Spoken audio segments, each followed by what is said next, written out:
When you visualize yourself as Singdoma, you have the perspective and the feel and the energy and the view and the thinking of a Buddha. So nothing you see makes you suffer. Nothing you do makes others suffer. Nothing that is interactive makes the others and yourself suffer. Everything you do will be beneficial when you have the mind of Singdoma. When you have the mind of Buddha. So when you have Singdoma's initiation, and you have Singdoma's practice, and you're doing the sadhana, you're doing it as your main leader. You're viewing everything through Singdoma's mind. Singdoma's mind is free of the 8 worldly dharmas, free of the opposites of the 6 paramitas, free of the aversion and reversion to the 4 noble truths, free from aversion and the lack of attainments of the 3 principal paths. So when you're Singdoma, you see everything through the eyes and lens of the 3 principal paths, 6 paramitas, 4 noble truths, and so on, Eightfold Path, so on and so on. So whatever you see and whatever you do does not become contaminated. Contaminated means what? Although visually or outwardly it looks like Dharma, but internally it's still attachment. So when we do that every day, and we do it well, you know what happens? You start taking on the traits of Singdoma. You start taking in the qualities of Singdoma. You start taking on the mind of Singdoma. And that is supported by purification of the negative karma that obstructs you to become having the view of Singdoma. Listen very carefully. This is very subtle and it's very hard to convey. It's very hard to convey as it is. It will even be more harder to convey to most of you because you don't have the foundation. So listen carefully. When you learn karma, and you understood karma, and you understood it more, did your perspective and projection and your attitude to others change? Did it change more? Did your attitude toward harming and doing negative actions change more for most of us? Isn't that a change of perspective? Where did that change come from?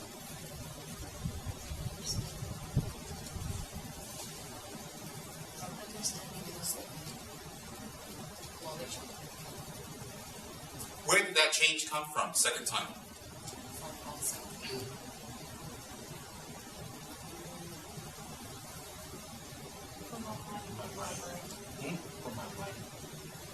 The change came from knowledge and wisdom.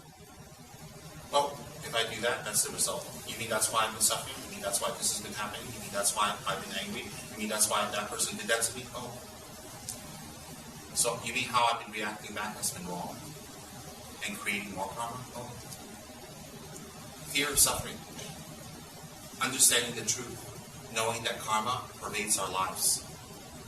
So understanding that karma pervades our lives makes us look at things differently. So next time someone does something to us, are we not more forgiving? Are we not more, we let go more? When we're more forgiving, we let go more. Is it less anger? Is it less negative karma that comes from anger? Okay. That doesn't mean the person who did it to you didn't do something bad to you. Are we more tolerant because we understand karma? So is that a change of perspective? That change of perspective came from what? Correct. Imagine if you know more Dharma, you understand more of the path, you know more of the practice. Imagine if you actually practice more, you know what happened? Your perspective will change even more and more and more and more. And when your perspective changes more, all the things that you're attached to, you yourself are surprised why you're attached. You can let go very easily. You can become generous for those of us who are very miserly. Very easily. Because where does the miserliness comes from? Where does the addiction come from? It comes from your holding on to thinking this is good for you. And that's been ingrained and reinforced every single day. So when that's been ingrained and enforced every single day, and you do it every day, of course that's the first thought that comes to your mind when you do something. You guys understand? So, when you're Singdoma, do you have any of those qualities? You don't. When you don't have those qualities and you identify with either Vajrayini every day, with Singdoma every single day, when you identify with these deities and you become these deities in your meditations daily, you know what happens?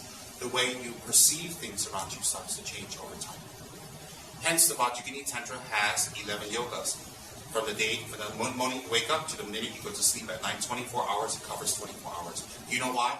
The 11 yogas are designed to change 11 aspects of your day. The 11 yogas are designed to change the 11 perspectives of your day. Your perspective of dressing, your perspective of relationship, your perspective of eating, your perspective of enemies, your perspective of people, of the world, transientness. Your whole perspective changes. And when you do that every single day, coupled with the ritual of making offerings to her, coupled with doing her mantra, coupled with purification, then that perspective becomes stronger and stronger and stronger and stronger and stronger.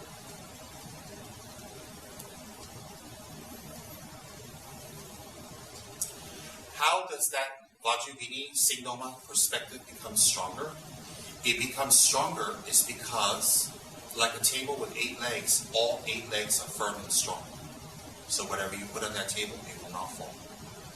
If one leg on that 8-legged table, 6-legged table, 4-legged table is weak, it will collapse. So not smoking supports that. Not lying supports that. Not being attached to attachments supports that.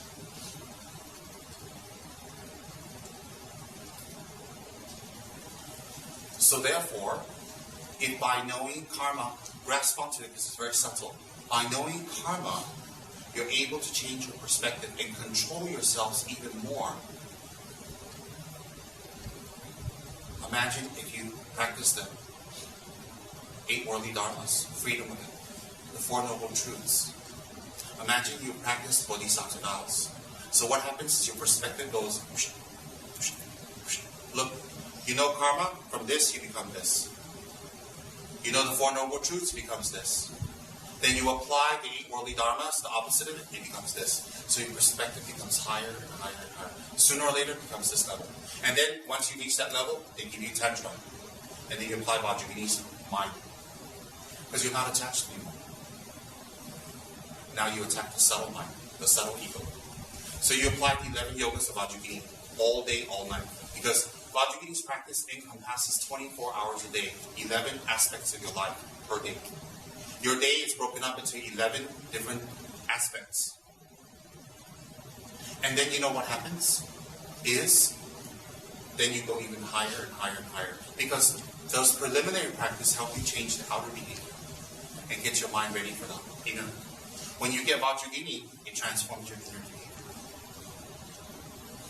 So when you get Vajrayogini, you get 11 yogas. The 11 yogas change the 11 different aspects of your day. 11 functions, 11 sections of your day. So there's no room for anything else.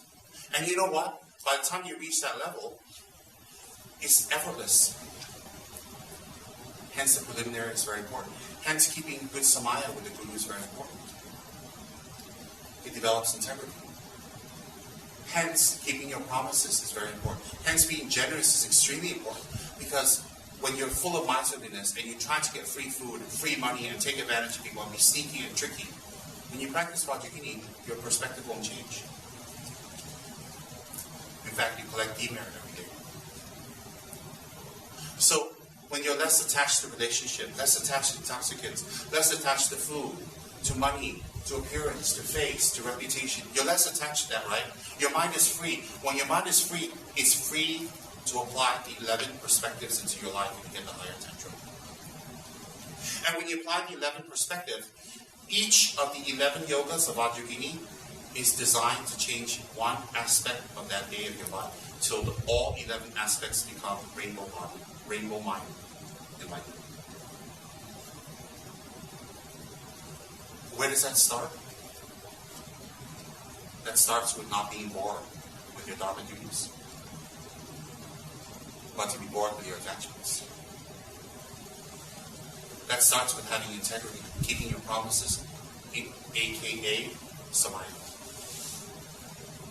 That means letting go of your attachments more and more, not increasing as you get older, not making excuses for it, not defending it, not protecting it, not creating a protection wall around it. .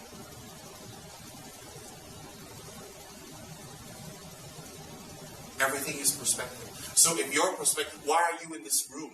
Why are you doing retreats? Why are you with each other? Why? For most of us in this room, it's because some of our perspective have changed. So if your perspective have changed to bring you here to be here, and to do retreats, some of you become monks and nuns, become pastors, teach, learn more, do practices, spread the Dharma, give teachings, and do green works, do care of our work, building, creating community, creating 108 community. If your perspective change just a little has brought you to this, imagine if your perspective changed bigger and bigger and bigger, then you become a High Lama.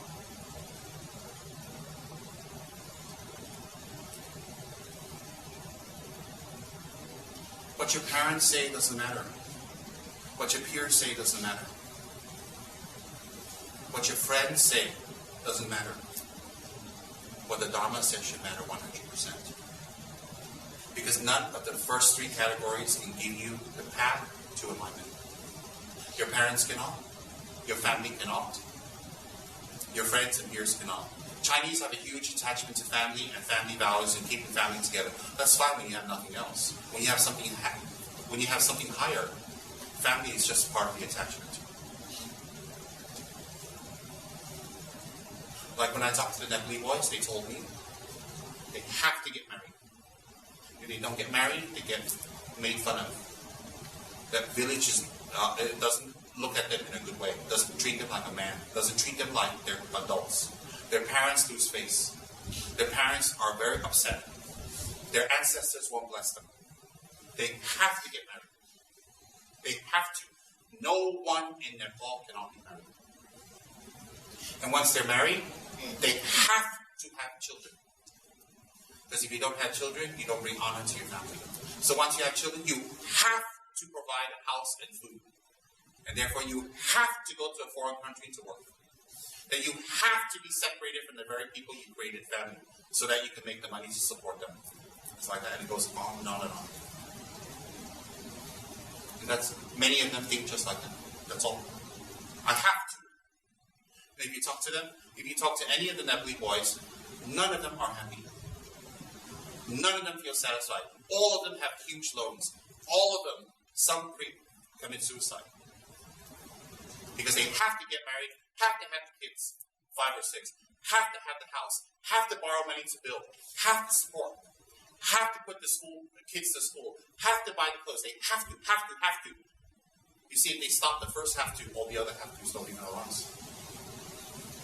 But that's their culture, that's how they think. And I'm not putting them down. Chinese culture is like that very much. You have to get married. It's changing now. Oh, you're not married now. They look at you like you're diseased. Oh, you don't have kids now. Oh, you're gay now. Wow. It's changing quite a lot. But that's how it is in ancient, old cultures. I don't mean disrespect. You have to. And all those have to just lead you to more and more and more sufferings and problems. Every single married couple I've ever talked to, let's say if I talk to 500 married couples, maybe 1 or 2 say, I'm all right. The rest, they're suffering like crazy. I had someone recently tell me they want to do this and this and this. They wrote a letter, they want to do this, they want to do this retreat, they want to do this practice, and then 6, 7, 8 months later, they completely ignored what they said, they completely avoided what they said, they kept quiet, and they don't write, they don't say anything, because now they're too old to do it.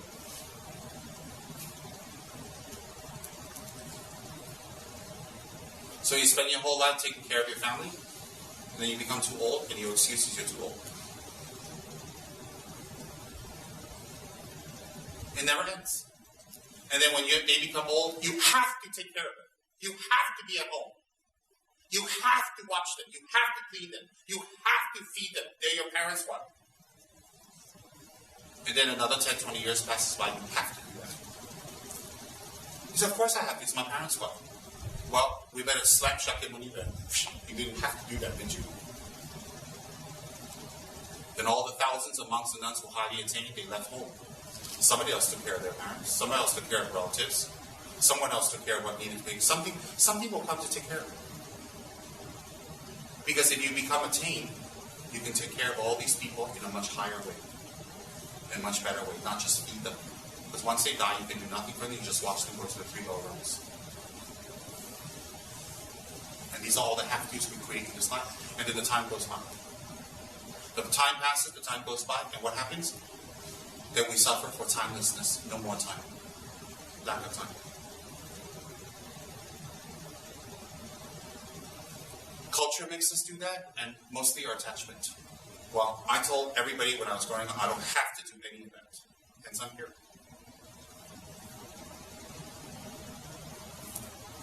I'm the only son. My mother said you didn't take care of me. She didn't speak to me. Someone else took care of her. One of my cousins took care of her.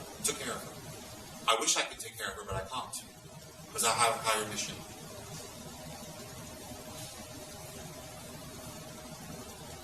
So when we make all these have-tos, it never ends. Never. So when you see things through the perspective of Vajrayini or Signal Mind, your perspective will change. Watch here. When you see it one day, next day, next day, next day, next year, 1 month, 1 year, 2 year, 3 year, your perspective opens up this much. And this is samsara, this is dharma. Then it becomes like that. Then 24 hours a day you abide with dharma. It's like a high one. So the reason we let go of attachments, the reason we let go of our petty base attachments is to excel to changing our perspective. Our base attachments contribute to strengthening the habitual kinds of actions and thinking. Our habitual thinking and our habitual actions is reinforced by our base attachments. And it's not the object of the attachment itself, it's the attachment itself. That means if you're used to lying, if you're used to breaking your promise, that contributes to your wrong perspective. Why? Because when you do that, you have to defend. When you do that, you have to protect. You have to get angry. You have to be alert. You have to watch what people say about you. You have to watch what people think. See, if you're lying and doing sneaky things all the time, you're always under the suspicion that people are saying bad things about you. You even think that about your guru. Why? Because that's your mind. So you're always on pins and needles. You're always ready to fight. People are always ready to fight and always ready to defend. You know people who are angry all the time, they're ready to defend, they're ready to fight, they're ready to say something. Most times, 8 out of 10, you observe them. They're lying, they're embezzling, they're stealing, they're sneaky, they're not doing their job, they're drinking. Most times, people who are jumpy, uppity, defensive, fighting, they've done a lot of bad things that create that, or they're doing things now. They're lying, they're cheating, they're embezzling, they're stealing, and they're always on the defensive. They're constantly defending. Why?